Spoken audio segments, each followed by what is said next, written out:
Would you agree that then the legal system needs renewal and not the Of people? course, yeah, of course. Okay. Tax system, legal system, deaf to the New World Order, of course, yeah, sure. But that's just me, that's my opinion. Yeah, but of course, it has to be reformed because the old publishing laws that were written for copyright publishing dating back to Mozart, that's dead. In reality, that's really dead. So in a sense, the answer to your question again is if it's in the internet universe, it's gone. And you have to treat it as so. But how do you get your income? How do you get your revenue as an artist when you have no copyright? Well, in all honesty, in this new universe, this internet universe, it seems like artists are finding a way you can't take live away in merchandising. So they're finding a way in one sense that, of course, the internet and the mashups and the DJs that play your records, they're expanding you to a whole new universe. You never know who's gonna like you and buy your record. That's one good thing. So the marketing aspect of it doesn't get, crushed by the record companies holding the marketing aspect and promotion. That's one good thing. The other part of it would be, considering this is what's being done, there are more live shows and more gigs around the world before artists, and more artists get discovered. And that seems to be the trend that's going on now. In a sense, I see the record companies from an old contract, circa, A&R division, and you sign a group and you bring them along for 2 years and you give them PR and promotion, and it was in vinyl, so it couldn't get stolen. Those days are over. Record companies now want a 360 deal, which means they want part of everything. Your merchandising, your tours, they want part of your children. I mean, they want part of everything. So that's how they're getting their money back. If they're gonna spend money, that's how they're getting the money back. But there's also another part of this that's not, it's part of this, but it's actually adjacent to the subject we're talking about, and that is reality TV. Reality TV and these pop idols and Can You Dance. This being part of the music industry, you no longer have to mature a star for 3 or 4 years. They're becoming instant celebrities, and you put them out, they last for 1 year, and you go after the next one. Would you like to be a producer of this reality TV, of these shows? Actually, I like watching TV, but I watch viral videos more. But I'm saying this is the reality of it. So it's not so much on talent and music and publishing, it's more so on the ability of exposure. And those that are doing the mashups are giving you the exposure. In the hip hop community, we've been doing this for 30 years. And nobody's complained because artists have been broken by DJs doing exactly what I've done. That's what I want to ask you before. Yeah. What the hip hop culture is all about. And you have 2 names, 2 identities, 2 styles of music, maybe, and 2 different artists in one body, so to say. Yeah. Yeah. Why is that? Well, America and Europe. I guess it's American football and playing soccer. I mean, it's just, when I was over here, I was a student of the music. So I was a student of the people around me, which was Frankfurt dance scene and the Berlin Love Parade scene. And it seemed like a natural progression for a DJ to be able to play anything on his turntables and not a segregated sense of music. So I played anything. I chose to play anything instead of one specific style. So that's me. That's maybe not for everybody else. But there are millionaires that are DJs that are actually playing copywritten works, and they're making millions. And it's because of collaborations, actually. Right now, it's because of collaborations. But you don't have to decide for one style, for one name, for one identity. You can do it all. That's a principle. I had good teachers. Okay. My teachers, Grandmaster Flash, Afrika Bambaataa, The guys that started hip hop were my teachers, and they said play everything. MTV has just announced to become a paid channel in Germany, and on the other hand, you have productions from American paid channels like Mad Men from HBO is on air tonight on a free channel in Germany. What role is television playing in the 21st century? And especially, is MTV needed anymore for hip hop culture, for hip hop videos? You mean is MTV relevant? Yeah. Probably only to the sponsors. That's it. I mean, I don't think they're relevant to, I'm 40. If my child was 10, and she was watching Viva or MTV, as they do in Europe, and she was influenced by a 50 Cent video, then I would think it would be relevant. If she was asking me to buy her a gold chain, I would see where she got that directly from. But at this particular point, I'm not influenced by it. So I can only speak for myself, but I don't think it's as relevant as people think it is, market share-wise.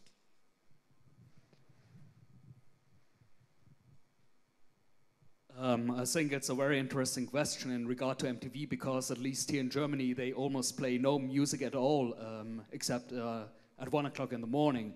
So I would be interested, can be the internet a new platform to distribute hip-hop, like for example 20 years ago mixtapes did. Right. So is a website produced by a DJ a new kind of spreading your music and getting your stuff out without the record industry and to distribute it yourself?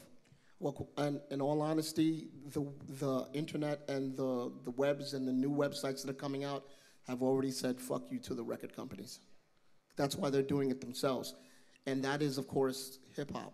Hip-hop said fuck you to the American culture and corporations and said we're going to do it our own way. And now that it's a billion-dollar business, they are the culture. And they actually are the corporation, too, unfortunately. So we kind of created our own monster. But the web, back to the web and content, it's gone. I mean, you could sue 10-year-old kids, 7-year-old kids, it's gone. You could sue the parents, it's gone. If you think you're gonna need a police force, you know, the web police, the thought police, whatever, to try to hold on to, this monster's gone. But you know what? It's probably been designed for it to happen. Because there's no way you put this technology in someone's hands and it's not going to be used, not necessarily abused, but used creatively. That's what we do. That's what everybody does.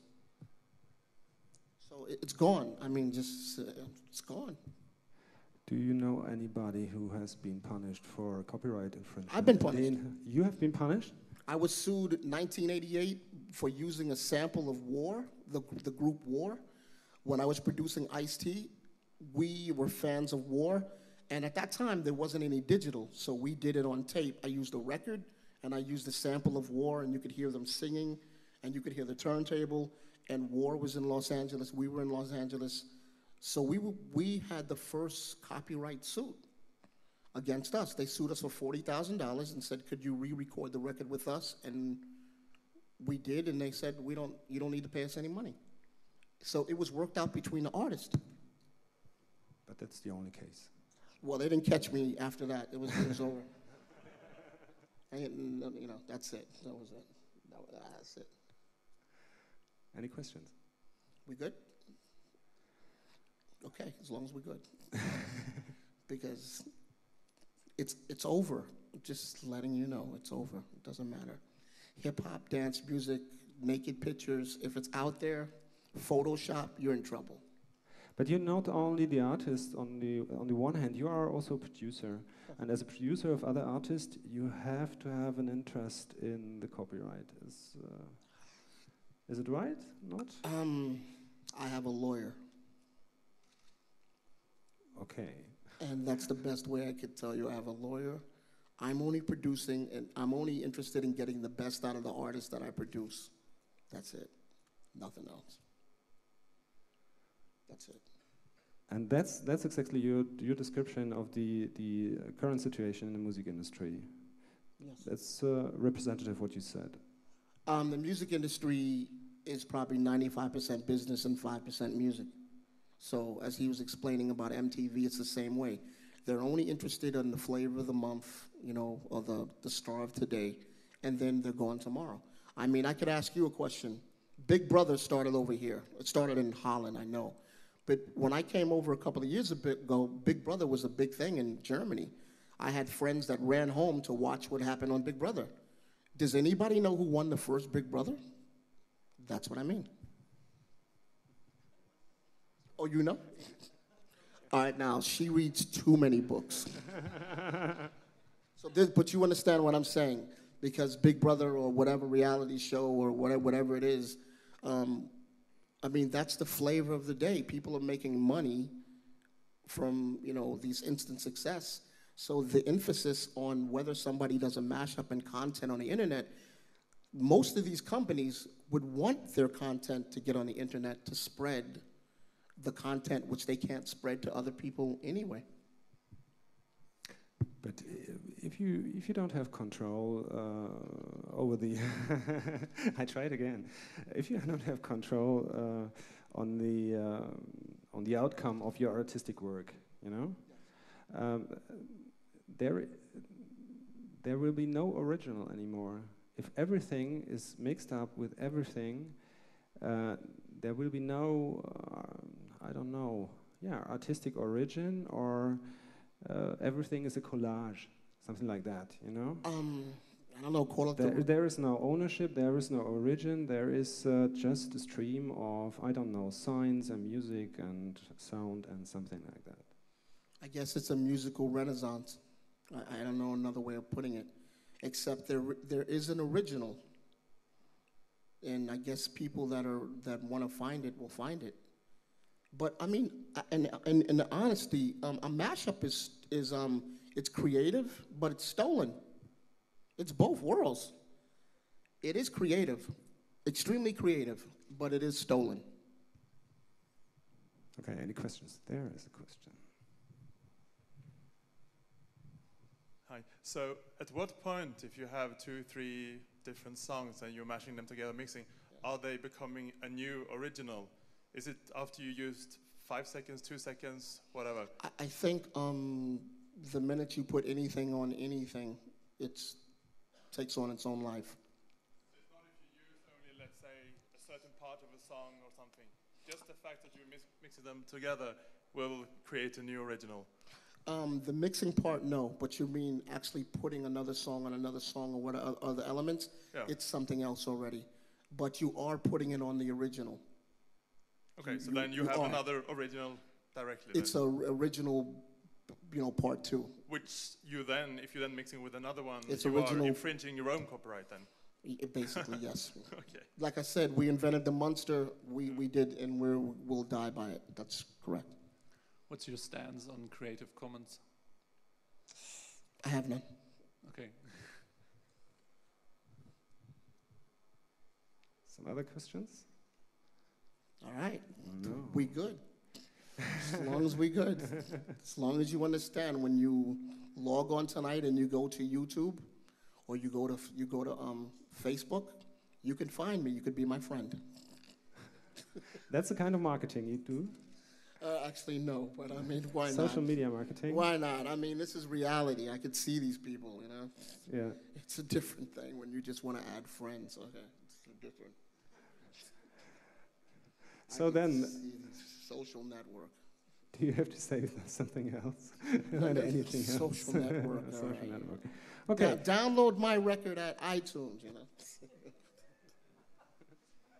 And at the end, my last question. That's if what you it's for, right? If you don't have any questions, my last question is: what are the next projects? What do you plan for the future?